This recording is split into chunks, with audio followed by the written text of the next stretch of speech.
Wisconsin Eye's 2014 election coverage is brought to you by the Wisconsin Hospital Association. For over 90 years, a valued voice for Wisconsin hospitals, supporting high-quality, high-value care in communities like yours.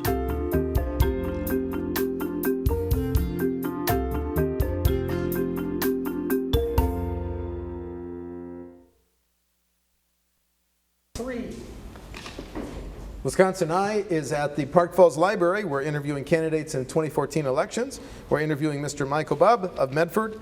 He's a Republican running in the 87th Assembly District. Mr. Bub, welcome to Wisconsin Eye. Thank you, Steve. It's great to be here today. And a programming note, Wisconsin Eye appreciates the support of the Wisconsin Hospital Association, which represents more than 139 hospitals and health systems, for making these candidate interviews possible. Mr. Bub, give us the short version of your bio and why you're running for the Assembly. Okay, thank you very much. I'm recently retired from Tombstone Pizza, which was owned by Kraft and then by Nestle. They decided that I should retire last August. After 28 years, I designed computer systems for them. I'm married to my wife for almost 34 years now. We have 3 kids and a grandson. And so when I retired and then Mary announced that she was going to not seek re-election, I thought, wow, you know, this would be a great opportunity. I've been on school board. I'm currently on the Medford City Council. I enjoy being involved, so I thought this would be a great opportunity to take the next step. How long have you been on the council, sir? 6 years on the City Council. I was on the school board for 9 years, president for 8. Well, then let me ask this. Act 10, good or bad public policy, Mr. Bub? Good. I think once people started to realize that it would help the finances of the school district and people got over some of the hype, I find it interesting. Actually, no Democrat proposed repealing it last year. So the fact that there's more control at the local level on how they're going to pay people, on benefits, and how they're going to manage the school district, I think in the long run it's going to be good for Wisconsin. The incumbent, as you noted, Mary Williams, is not seeking re-election, but she played a high-profile role in the mining bill. Do you support that mine, the iron mine for Ashland and Iron counties? I support the mine, but I also support that we have to do it right. We have to have clean air, clean water. Back in the 60s, we polluted a lot of lakes and rivers, intentionally or unintentionally. That's what factories did. And we can't go back to that. So I think there's enough mining money and resources available to do the mine right. The bill's been passed. We need to make sure that the bill is followed, and we need to make sure that we keep the environment clean. Do you think the bill that passed had enough protections for the environment, Mr. Bub? Well, none of the protections were reduced. Okay. The only thing that was really changed was the approval process. Okay. 3 issues on public schools. You live in a rural area. What are your thoughts on the problems of rural schools and how to solve them, sir? Well, the rural schools, I think that one of the challenges that they have is, we have a transportation challenge.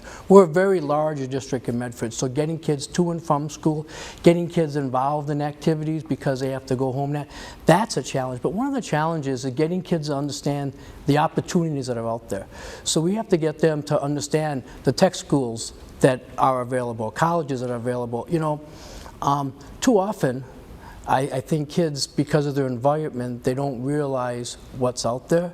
So one of the challenges, I think, of rural schools is to make sure that we're letting kids know the opportunities that are out there for them to pursue a whole avenue of different careers.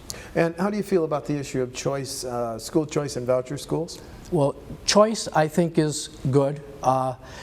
We have people that come into Medford. Medford is a positive choice district. We have more people that come there. Part of it is we're a very good special education district, and so we get kids that come in.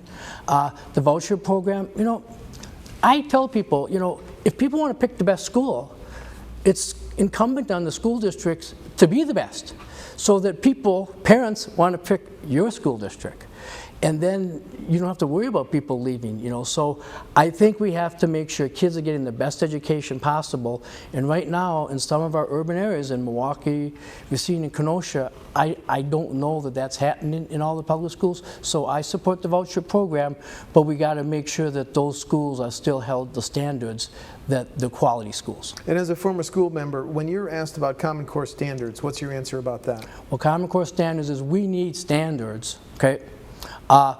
As people become more mobile in this country and people move, like in Kraft or Nestle that I worked for, people move to different cities. It would be nice to know that in second grade you're supposed to know this in math or this in English.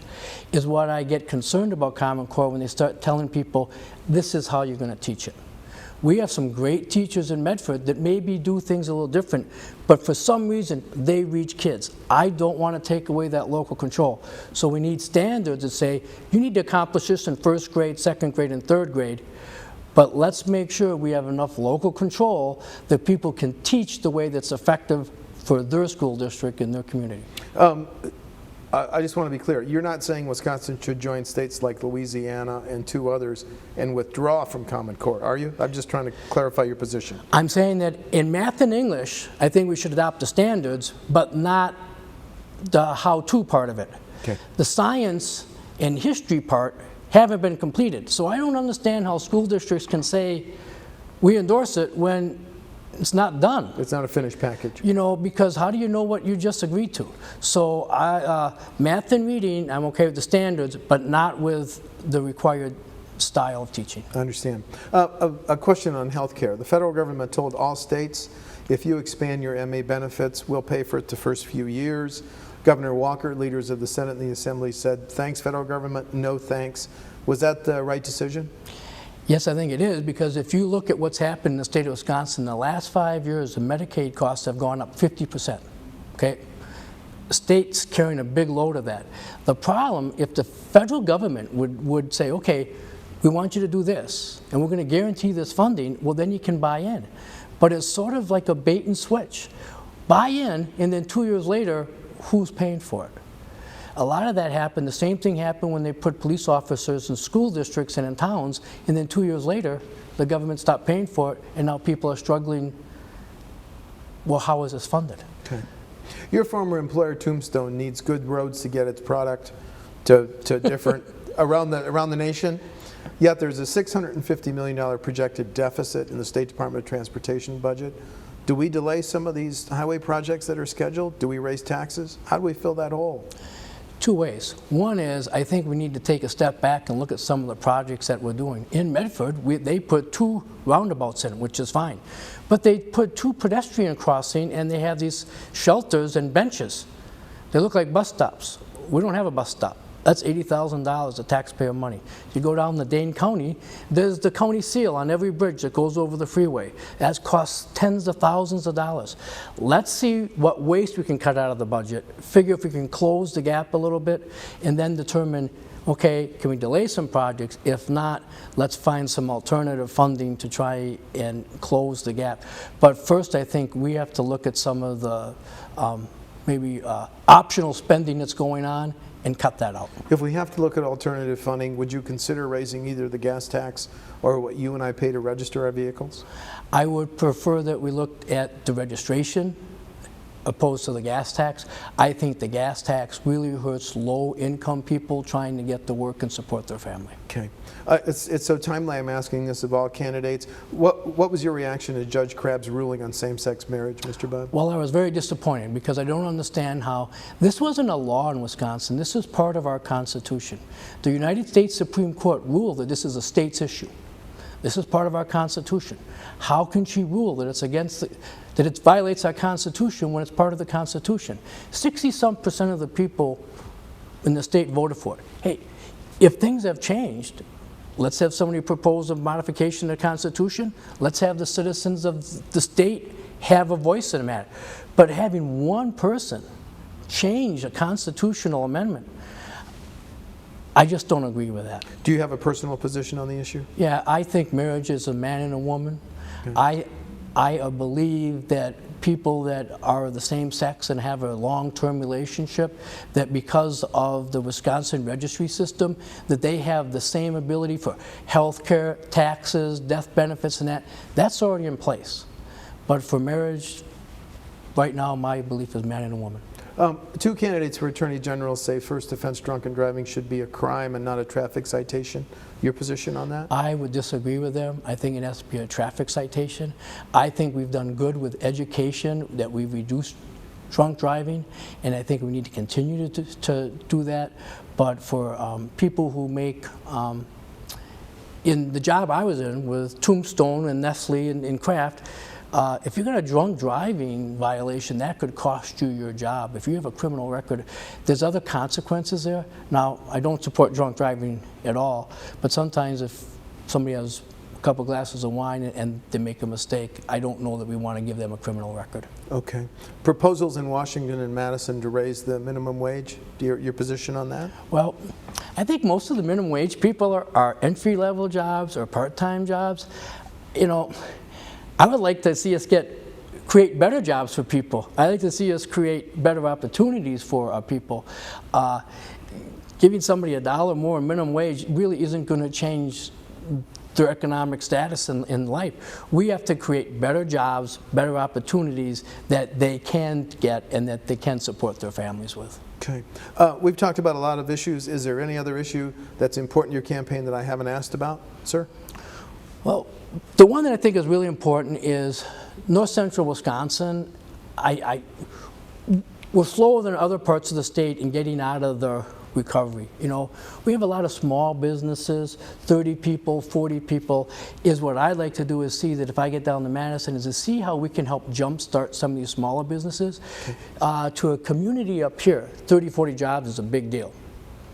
Maybe not as big a deal in Milwaukee and Madison, but it's a big deal to, you know, Medford, Ladysmith, Gilman. So we need to help small businesses kind of get out from behind the 8 ball and get going again. And then finally, the open seat has attracted a number of candidates in your primary. Yeah. Do you want to highlight any differences with those candidates, Mr. Bub? Well, one of the differences is that I currently sit on the Medford City Council. I'm the only candidate that's currently on a city council or county board or anything. I've been pretty effective. I think that I bring people together. We just did a pool project in Medford where I was the chairman. Our pool was built in 1955, very old. To replace it was $5 or $6 million. I got a committee together from the city council, and we found a way. We just remodeled our pool. We opened it last week. We've had record attendance every day since it's been open. It was for $800,000, but through refinancing, getting donations, and doing things a little bit different, we only taxed the taxpayers of the city of Medford for $300,000. So I think I'm successful at getting things done, bringing people together, and I think my record on Medford City Council and the Medford School Board shows that. Thank you. Michael Bub of Medford is a Republican candidate in the 87th Assembly District. The primary is August 12th. Mr. Bub, thanks for talking to Wisconsin Eye. Thank you very much for your time today, Steve. Thank you.